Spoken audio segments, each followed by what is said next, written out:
This is Mr. Edwards' Wild Safari.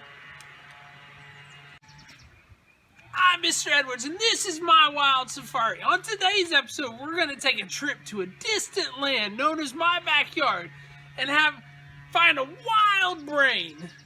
And we're also going to take a trip into a deep forest and battle a ferocious lung. Look over there. It's a wild brain. Shh, we got to sneak up very, very quietly because they're very scared. Come here. Shh.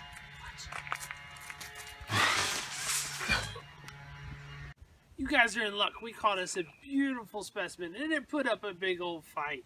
So all brains are divided into two sections called hemispheres. And these hemispheres are connected together by nerve fibers that run in between them. All brains have three distinctive parts. The first one is the cerebrum, and it controls things like movement and touch and feeling and decision making. The frontal lobe, the front of the brain, is one of the last parts to develop, and that's where our decision making happens. So when you make a silly decision and you don't know why, that's because your decision making hasn't fully developed. The second part is called the cerebellum, and it's under the cerebrum, and they call it the little brain. When the cerebrum learns how to do something, the cerebellum, like ride a bike, cerebellum takes control then, and it controls those things that it knows how to do. Under the cerebellum is the brainstem, and that brainstem would connect to a spinal cord. And that brainstem controls things like heartbeat and breathing and things that happen involuntary. That's pretty cool. We're going to go ahead and release this guy back to the wild. This is pretty cool. We found us a lung in its natural environment. Now, we're not going to get too close because the lungs can get kind of ferocious, but I do want to tell you about their natural habitat.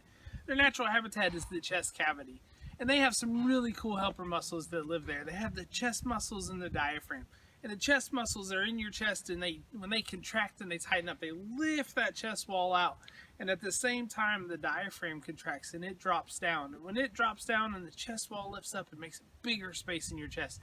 And that reduces the pressure on the inside and pulls the air into your lungs. And your lungs fill up and they take in all the oxygen. And then the chest muscles will relax and the diaphragm relaxes and the diaphragm pushes back up and the chest wall collapses. And it puts pressure on it, which forces the air back out. Pretty cool how they work. I hope you enjoyed this episode of Mr. Edwards' Wild Safari. I know I had fun. Now I'm going to go tackle my next wild animal, my children. Have a great day.